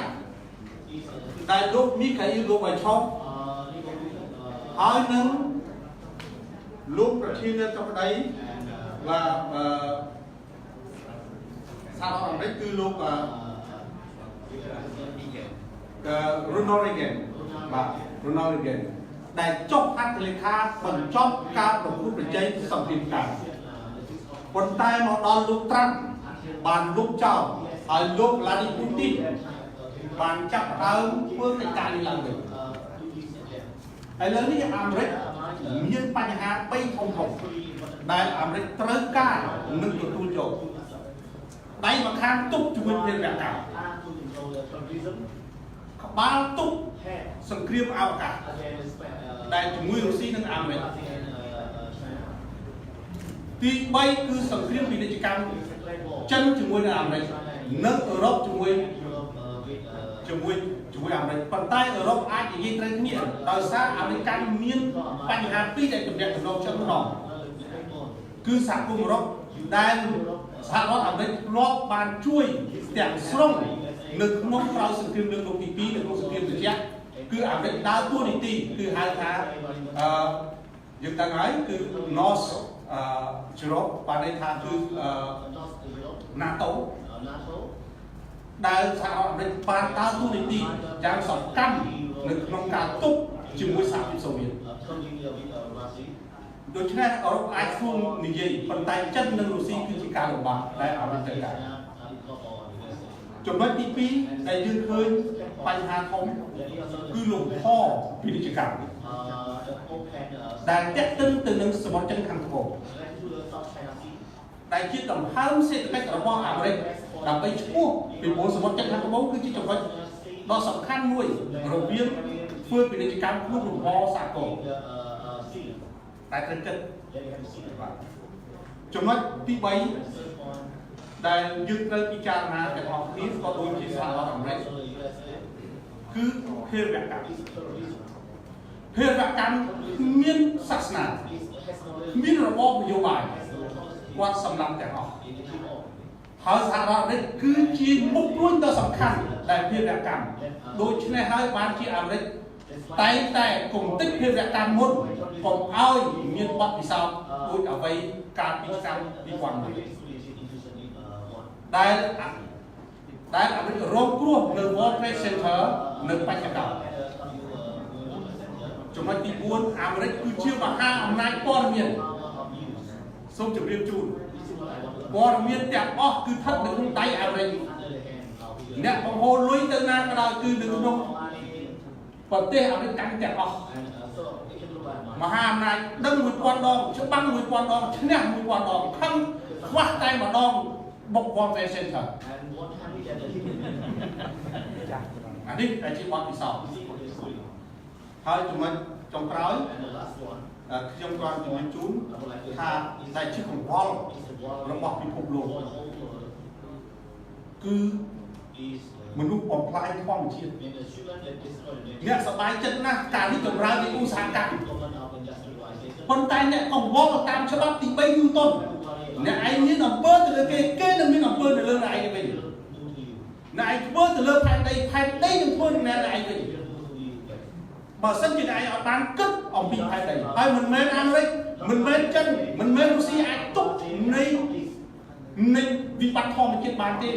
បើសិនជាយើងទាំងអស់គ្នាមិនបានគិតអំពីបញ្ហាធម្មជាតិនេះតែជាជំងឺដែលយើងទាំងអស់គ្នាត្រូវគិត ខ្ញុំវាយតុកនឹងវាយខ្ញុំវិញពីព្រោះដៃខ្ញុំឈឺខ្ញុំធ្វើអំពើទៅលើផែនដីនឹងធ្វើមកលើខ្ញុំវិញទឹកជំនន់ខ្យល់ព្យុះបំទុះព្រំភ្លើងទាំងអស់នេះអាមេរិកក៏ទុកអត់ជាប់រុស្ស៊ីក៏ទុកអត់ជាប់ចិនក៏ទុកអត់ជាប់វាគួរណាស់តែយើងទាំងអស់គ្នាដើម្បីខំវិជានេះគឺសម្រាប់ខ្ញុំអញ្ចឹងទេសូមមកវិញទោះអគិសនីនៅទីនេះវាលំបាកតិចដោយសារតែរិទ្ធិសភាចាប់ដើមធ្វើអគារចុះវាអាចបាក់ខ្សែភ្លើងអីគ្រប់នោះអញ្ចឹងបាទទៅខ្ញុំចឹងទេខ្ញុំសង្ខេបតម្លៃថ្ងៃនេះល្អណាស់ខ្ញុំសូមអរគុណលោក David Lampton សាជាថ្មីដែលលោកបានបង្ហាញទស្សនវិជ្ជា5ដូចខ្ញុំដែរខ្ញុំឃើញទី1គឺសម្លឹងទៅលើចិនទៅលើបញ្ហាសេដ្ឋកិច្ចនិងលោកបានបង្ហាញថាចិនមាននុយក្លេអ៊ែរមានជើងទឹកមានជើងអាកាសតែអវកាសអត់តមានទេអវកាសមានតែរុស្ស៊ីហើយនិងអាមេរិកទេហៅថាសង្គ្រាមកាយគេបង្ហោះអាវុធនុយក្លេអ៊ែរនៅក្នុងលំហហើយគេបញ្ជាភ្លាមឲ្យតម្លាក់ទៅចោលតារាក៏បានគ្មានអ្នកណាទុកបានហើយសង្គ្រាមនេះបានត្រូវលោកមីគ្រីខបចុងនិងរ៉ូណាល់រ៉េហ្គនបានបញ្ចប់ដូចម្ដងទៅហើយមិនគួរណាពិភពលោកវិលត្រឡប់មកវិញទេចំណុចទី2ជាការពិតណាស់ជប៉ុននិងអាមេរិកគឺជាឯកគូដ៏សំខាន់មិនអាចខ្វះបានទេមិនមែនជប៉ុនមិនមែនសហរដ្ឋអាមេរិកអត់ចេះធ្វើទូរទស្សន៍ទេប៉ុន្តែអាមេរិកទុកឱកាសឲ្យជប៉ុនអ្នកធ្វើទូរទស្សន៍ប៉ុន្តែអ្នកឯងទៅបើកមើលឡានជប៉ុន Lexus ឬក៏ Camry ផលិតផលរបស់អាមេរិកទីនោះសឹងតែ 60% សូម្បីតែខ្សែពានក៏ធ្វើពីអាមេរិកដែរប៉ុន្តែគេផ្ដល់ឱកាសនេះទៅវិញទៅមកដល់ទីផ្សារយើងទៅរៀនពីសហរដ្ឋអាមេរិកនិងជប៉ុនចំពោះអាស៊ីដែលផលិតស្រូវទាំងអស់គ្នាហើយដណ្ដើមទីផ្សារខ្វះការបែងចែកផលិតផលទាំងអស់នេះដែលយើងត្រូវគិតទាំងអស់គ្នាបាទពេលខ្ញុំជិះយន្តហោះទៅតាមប្រទេសខ្ញុំតែងតែគិតហេតុអ្វីបានយើងប្រកួតប្រជែងគ្នានៅលើផលិតផលដូចគ្នាហេតុអីបានជាអាមេរិកនិងជប៉ុនវាធ្វើល្អមែនមានបញ្ហាតែនៅក្នុងនយោបាយការបរទេសលោកប្រាំទេតែនយោបាយលោកប្រាំទេជប៉ុនជានិច្ចកាលមើលនយោបាយរបស់អាមេរិកតែអាមេរិកនេះទៅណាជប៉ុននេះទៅណាដល់សារផលិតផលរបស់ជប៉ុនទាំងអស់បំរើទីផ្សាររបស់អាមេរិកហើយកងទ័ពរបស់អាមេរិកក្រោយសង្គ្រាមលើកទី2បានតាំងនៅកោះគីណូវ៉ាដូច្នេះខ្ញុំជឿជាក់ថាអាមេរិកជប៉ុនគឺជាដៃគូសង្គ្រោះប៉ុន្តែនៅពេលអាមេរិកដោះដូរនយោបាយជប៉ុនមានទៅរកចិនដើម្បីសម្របសម្រួលពីព្រោះចិនហើយនឹងកូរ៉េខាងត្បូងជាមួយនឹងជប៉ុនមានបញ្ហាកោះយើងដឹងកោះអីមានណាស់ទេសិនកាគុឬហៅកោះទាវយូបាទសិនកាគុជាភាសាជប៉ុនកោះទាវយូជាភាសាចិនហើយលួចជាមួយចិនតែបានចំណុចទី3យើងដឹងច្បាស់ណាស់ថាសហរដ្ឋអាមេរិកនៅតែជាមហាអំណាចកំពូលនៅក្នុងលោកនេះប៉ុន្តែអាមេរិកគួរតែផ្ដល់ឱកាសពីព្រោះវិនិយោគអាមេរិកសម្លឹងមកកម្ពុជាហាក់ដូចជាតិចពេកចង់ឲ្យកម្ពុជាស្រឡាញ់អាមេរិកគ្រប់គ្រងអាមេរិកហើយបានជប៉ុនគ្រប់គ្រងអាមេរិកព្រោះទីផ្សារជប៉ុនធំណាស់នៅអាមេរិកគួរតែអាមេរិកបង្កើតទីផ្សារឲ្យធំសម្រាប់កម្ពុជាពេលនោះកម្ពុជា follow up foreign policy គោលនយោបាយទៅអនុញ្ញាតខ្ញុំតែមានតែកុកកាកាឡាហើយហាំប៊ឺហ្គឺឲ្យកម្ពុជាដើរតាមកម្ពុជាដើរតាមទេពីព្រោះកម្ពុជាត្រូវការអភិវឌ្ឍប្រទេសកម្ពុជាត្រូវការកសាងប្រទេសជាតិចឹងកម្ពុជាត្រូវការភាពរីកចម្រើនរបស់ខ្លួនចំណុចចុងក្រោយដែលលោកបានមានសារៈសំខាន់នេះគឺថាចិនបានខ្លាយជាប្រជាជន 2% នៃប្រជាជនពិភពលោក1400លានអានោះគាត់តែទូរលេខការពិតចុះអានោះការពិតនៅលើពិភពលោកខ្ញុំឲ្យនិយមន័យមួយទីណាមានពន្លឺទីនោះមានចិនយើងមិនបាច់កង្វល់ទេចិនឲ្យយកតែកូនមួយនិងខ្មែរកូន6 ឬក៏7ហេតុអីក៏នៅប្រជាជនតិចជាងប្រទេសចិនដោយសារគេអត់សង្គ្រាមនៅឆ្នាំ1949គេបញ្ចប់សង្គ្រាមស៊ីវិលក្នុងស្រុកគេអត់ដែលមានសង្គ្រាមទេឯកម្ពុជាសង្គ្រាមតាំងពីឆ្នាំ1965រហូតដល់ឆ្នាំ1993ចឹងគេសង្គ្រាមកម្ពុជានេះហើយដែលបំផ្លាញជីវិតមនុស្សខ្ញុំម្ដងទៀតសូមអរគុណខ្ញុំមិនបន្តទេហើយសូមគោរពនិងអរគុណនៅស្ថានទូតសហរដ្ឋអាមេរិកតែងតែទំនាក់ទំនងជាមួយរាជរដ្ឋាភិបាលកម្ពុជាសូមអរគុណលោកសាស្ត្រាចារ្យ David Lampton ដែលបានចំណាយពេលវេលាដ៏មានសារៈសំខាន់ដើម្បីចែករំលែកនូវនយោបាយការបរទេសដែលជាសារៈសំខាន់សម្រាប់ឲ្យយើងដាក់ជាការពិតណាស់នៅលើពិភពលោកតួនាទី3សំខាន់នៅក្នុងរដ្ឋទី1គឺនយោបាយការបរទេសពីព្រោះយើងមិនអាចរស់នៅក្នុងភូមិមួយជនបទទៅបានទេយើងរស់នៅក្នុងភូមិមួយពិភពលោកមួយនៅក្នុងសម័យទំនើបហៅថាសម័យសកលពិភពពាណិជ្ជកម្មទី2គឺការពារទី3គឺនយោបាយផ្ទៃក្នុងដើរតួនាទីសំខាន់ណាស់ដូច្នេះខ្ញុំសូមអរគុណសាជាថ្មីសូមជូនពរភ្ញៀវកិត្តិយសទាំងអស់ដែលមានវត្តមាននៅទីនេះសូមឲ្យប្រកបដោយពុទ្ធពរទាំង4ប្រការអាយុវណ្ណៈសុខៈពលៈគង់3គ្រឿងពីឡើយសូមបិទកម្មវិធីសកម្មភាព I would like to profoundly thank His Excellency Sabut for his remarkable speech. Next, once again, I would like to invite His Excellency Academician Sabut to hand in the certificate of felicitation and ceremony to Dr. David Lampton, please.